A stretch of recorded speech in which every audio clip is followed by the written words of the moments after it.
Everyone and welcome. Today we are going to cut through all the noise and honestly all the confusion around trading liquidity. We're going to forget about just drawing random lines on a chart. Instead, we're going to build a clear, repeatable, and mechanical framework so you can understand why the market really moves. Okay, let's just dive right in with this quote. Because man, it really hits home, doesn't it? So many traders feel completely lost, just guessing, because they don't have a consistent process to lean on. And that's exactly the problem we're here to solve today. We're moving from guesswork to an actual system.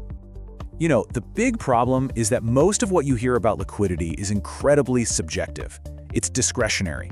You see people drawing lines all over the place, and there's no clear set of rules. Our goal here is totally different. We're going to outline a systematic process that's built on a very simple but really powerful philosophy. And that philosophy?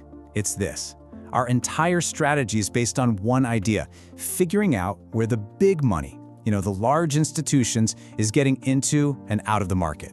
I mean, if we can figure out what they're doing, we can try to trade right alongside them. It's really that simple at its core.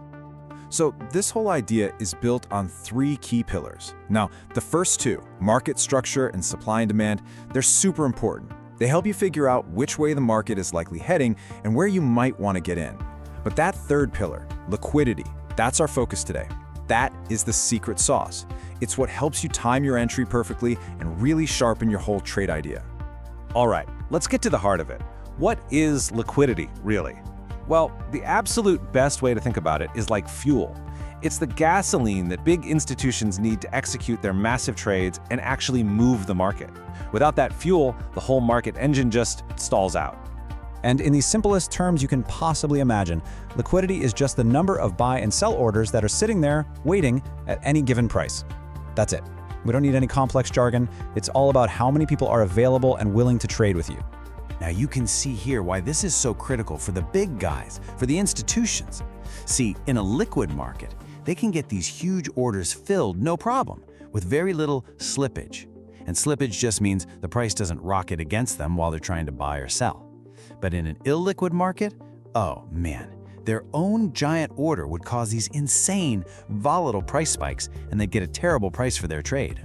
So here's the absolute key takeaway. To avoid that slippage, big institutions are actively hunting for areas on the chart where huge pools of opposing orders are just sitting there. If they need to buy $1 billion worth of something, they have to find $1 billion worth of sell orders to absorb their position. And our job as retail traders is to figure out where those pools are hiding. So, how does this all connect? Well, this is where it gets really interesting. Institutions don't just find these pools of orders. A lot of the time, they actually help create them. And they do this through a fascinating concept called inducement. Think of inducement like a trap. It's basically a market pattern that's designed to encourage, or induce, us smaller traders to place our orders in really predictable spots. The market creates these obvious-looking patterns, these places that seem super safe to trade, and in doing so, it creates the very fuel that the institutions need for their big moves. Let's walk through a classic example of how this works, step by step. First, the market forms a really obvious pattern, like a classic double bottom. What happens next? Retail traders see this. They think it's a super safe place to buy, and they put their protective stop-loss orders just below those two lows. And bam, just like that, a giant pool of sell orders, all those stop-losses, is created. Now, an institution that wants to buy big can just push the price down for a second, trigger all those stops, and scoop up all that liquidity to fill their own massive buy orders. It's a trap. Now these liquidity pools, they form everywhere, but if you try to track all of them, you'll just get confused and start guessing again. So to build a mechanical system, we need to focus on the most obvious, the most structurally significant places, like major swing highs and lows, or those crystal clear double tops and bottoms. Okay, so this is all great information, but how do we turn it into a framework we can actually use? Let's build one right now. It really comes down to looking at liquidity in two different ways.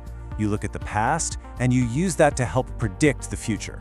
So first, we read the past. We look for a supplier-demand zone that was created when the market swept liquidity. When you see that, it's like finding a footprint. It's a strong signal that institutions were active there, which makes that zone way more important. Then, we use that to predict the future. As price comes back to one of our zones, we look to see if it's building inducement in front of the zone. If it is, the probability that our zone will hold goes way, way up. Why? Because the fuel is being laid out perfectly for the institutions to use when they get there. And this This brings us to the single most important rule you need to take away from all this. If you only remember one thing, let it be this. If price makes a straight, clean push into your zone, with no inducement, no little wicks or bumps along the way, then your zone is probably going to fail. And the reason is simple. There's no fuel in front of it. The only available fuel is the clump of stop losses sitting right behind your zone. Your zone has just become the target. So let's just connect all the dots one last time. It's a really simple chain of logic. Institutions need fuel. They find that fuel by targeting pools of stop-loss orders. Those pools get created because traders are induced by obvious, predictable patterns. So, what does that mean for us? It means a zone with fuel in front of it is strong, and a zone without that fuel is weak. Your job completely shifts from just being a pattern spotter to being a fuel spotter. And that really leaves us with this one last question. A question to totally reframe how you look at a chart from now on.